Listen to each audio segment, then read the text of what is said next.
പണി എന്ന cinema കാണാനിരുന്നപ്പോൾ അതിറങ്ങിയ സമയത്തുണ്ടായ phone call വിവാദമാണ് ആദ്യം മനസ്സിലേക്ക് വന്നത്. ആ റിവ്യൂവർ പറഞ്ഞ സീൻ ശരിക്കും സിനിമയിൽ എങ്ങനെയാണ് വന്നിട്ടുള്ളതെന്ന് കാണാമല്ലോ എന്ന് തോന്നി. അത് പറയുന്നതിന് മുമ്പ് പണി എന്ന സിനിമയുടെ ഒരു അനാലിസിസ് ആകാം, സ്പോയിലേഴ്സ് ഉണ്ടായിരിക്കുന്നതാണ്. ജോജു ജോർജ് സംവിധാനം ചെയ്ത് ജോജു ജോർജ്, ജുനൈസ്, സാഗർ എന്നിവർ പ്രധാന വേഷങ്ങളിലെത്തിയ പണി ഒരു റിവഞ്ച് ഡ്രാമയാണ്. ഒരു ഗാങ്സ്റ്റർ സെറ്റപ്പിലുള്ള നായകൻ, നമ്മുടെ ഗോഡ് ഫാദറിന്റെയൊക്കെ ഒരു ചീപ്പ് വേർഷൻ.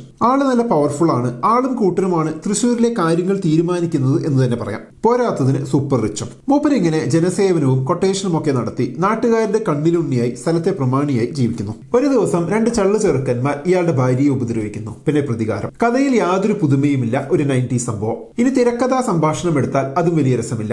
രസമുള്ളത് സാഗർ, ജുനൈസ് ഇവരുടെ കഥാപാത്ര സൃഷ്ടി മാത്രമാണ്, അവരുടെ പെർഫോമൻസും. രണ്ട് വെടക്ക് ചക്കന്മാരായി അവരങ്ങ് ജീവിക്കുകയായിരുന്നു. അതായത് ആ രണ്ട് കഥാപാത്രങ്ങളെ നന്നായി അങ്ങ് ഡെവലപ്പ് ചെയ്തു വന്നപ്പോൾ ബാക്കി എല്ലാവരും പാതി വെന്ത കഥാപാത്രങ്ങളായി പോയി. ജോജുവിന്റെ സ്ട്രോങ് ഫോർട്ടായ ഭാര്യ സ്നേഹി, ചങ്കൂറ്റമുള്ള കരുത്തുള്ള മനുഷ്യൻ, ഇതൊക്കെ തന്നെയാണ് ഇതിലും. അതുകൊണ്ട് തന്നെ പെർഫോമൻസിൽ ഒരുതരം ആവർത്തനം കാണാൻ കഴിയും. പൊതുവെ ഓപ്പോസിറ്റ് വരുന്ന നടിയുമായി അസാധ്യ കെമിസ്ട്രി വർക്ക് ആകാറുള്ള നടനാണ് ജോജു. എന്നാൽ പണിയിൽ അത് അത്രയ്ക്ക് വർക്ക് ആയതായി തോന്നിയില്ല. സാഗർ, ജുനൈസ് ഇവരുടെ കഥാപാത്രങ്ങളുടെ പ്രവൃത്തികളിൽ കണ്ടുവന്ന ആ അൺഎക്സ്പെക്ടഡ് സംഭവങ്ങളൊക്കെ ഗംഭീരമായിരുന്നു. പക്ഷെ ആ ഒരു ക്ലാരിറ്റി ജോജുവിന്റെ ക്യാരക്ടറിനോ ജോജുവിന്റെ സൈഡിൽ നിന്ന് അഭിനയിച്ച മറ്റുള്ളവരുടെ ക്യാരക്ടേഴ്സിനോ കിട്ടിയില്ല.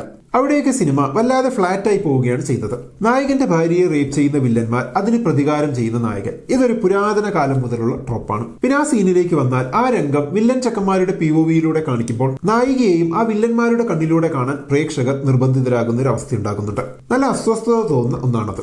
നായികയുടെ പേടിയും ശരീരവും ഒക്കെ വില്ലന്മാരുടെ POVയിലൂടെയാണ് നമ്മൾ അവിടെ കാണുന്നത്. പഴയകാല സിനിമകളിലെ റേപ്പ് സീനുകളിൽ കാണിച്ചു വെക്കാറുള്ളത് പോലെ തന്നെ. ആ രണ്ട് വില്ലൻ ചക്കന്മാരെ ഒഴിച്ചു നിർത്തിയ സിനിമയിൽ പുതുതായി ഒന്നുമില്ല എന്നതാണ് സിനിമയുടെ ഏറ്റവും വലിയ നെഗറ്റീവ്. ആ ചക്കന്മാർ കാണിച്ചു കൂട്ടുന്നതിനൊക്കെയുള്ള ഒരു സ്ട്രോങ് പേ ഓഫ് ക്ലൈമാക്സിൽ കിട്ടുന്നുമില്ല.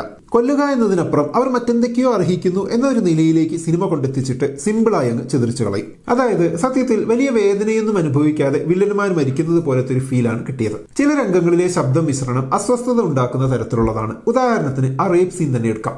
അവിടങ്ങളിൽ ശബ്ദം മിശ്രണത്തിന് കൊടുത്ത അധിക ശ്രദ്ധ ആ രംഗങ്ങളെ ഒന്ന് കൊഴിപ്പിക്കാനായി ചെയ്തതുപോലെ തോന്നി. ആ രംഗത്തെ കച്ചവടവൽക്കരിക്കുന്നതിനാണ് ആ രംഗത്തിന്റെ ഭീതി കാണിക്കുന്നതിനേക്കാൾ ശ്രദ്ധ കൊടുത്തത് എന്ന് പോലും തോന്നിക്കുന്ന ഒരു രീതി. എസ്റ്റാബ്ലിഷ് ആയ കൊട്ടേഷൻ സംഘത്തിനെ വളർന്നു വരുന്ന രണ്ട് കൊട്ടേഷൻകാർ അങ്ങോട്ടും ഇങ്ങോട്ടും ഓടിക്കുന്നത് കണ്ട് പ്രേക്ഷകർ ഇവരിൽ ആരോട് സിമ്പതൈസ് ചെയ്യണം എന്നൊരു ചോദ്യമുണ്ട്.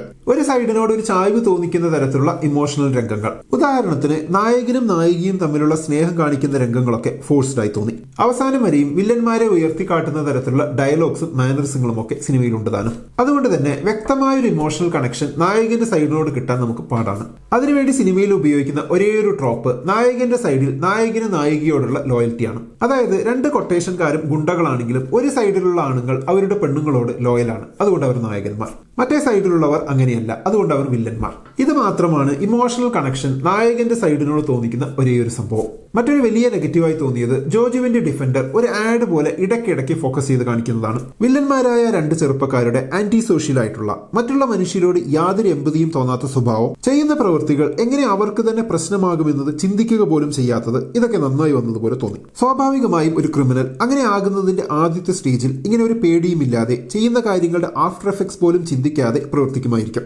എന്നാൽ ജോജുവിന്റെ ക്യാരക്ടറിനെ പോലെ എസ്റ്റാബ്ലിഷ്ഡ് ആയിട്ടുള്ള ഗുണ്ടാ സെറ്റപ്പ് ഉള്ളവർക്ക് നഷ്ടപ്പെടാൻ കുറെ സംഭവങ്ങൾ ഉള്ളത് കൊണ്ട് തന്നെ അവർ കുറച്ച് കെയർഫുൾ ആയിരിക്കാം. രണ്ട് സൈഡിലെയും ആ ഒരു കോൺട്രാസ്റ്റ് സിനിമയിൽ വന്നത് നന്നായി തോന്നി. വേറൊരു പോസിറ്റീവ്, ജോജുവിന്റെ ഓരോ ഇടിയും ഫീൽ ചെയ്യിപ്പിക്കുന്ന രീതിയിൽ നല്ല പവർഫുൾ ആയി വന്നിട്ടുണ്ട്. ചുരുക്കി പറഞ്ഞാൽ ഗംഭീര ഗാങ്സ്റ്റർ സിനിമകളുടെ ഒരു ചീപ്പ് വേർഷനായാണ് പണി എനിക്ക് അനുഭവപ്പെട്ടത്. മേക്കിംഗ് അത്യാവശ്യം പിടിച്ചിരുന്നുണ്ട്, വില്ലന്മാരും കൊള്ളാം, ബാക്കിയൊന്നും അത്ര പോരാ. ഒരു കാര്യം കൂടിയുണ്ട്, മറ്റേ IPS കഥാപാത്രത്തിനെയൊക്കെ വെറുതെ കൊണ്ടുവന്ന് നിർത്തിയതുപോലെ ഉണ്ടായിരുന്നു. സീമയുടെ കഥാപാത്രവും അവരുടെ ഡയലോഗ്സും എല്ലാം നല്ല ആർട്ടിഫിഷ്യലായി തോന്നി. അപ്പൊ എന്താണ് പണി എന്ന സിനിമയെ കുറിച്ചുള്ള നിങ്ങളുടെ അഭിപ്രായം? കമന്റ് ബോക്സിൽ എഴുതുമല്ലോ. നമുക്ക് അടുത്ത വീഡിയോയിൽ വീണ്ടും കാണാം. ബൈ.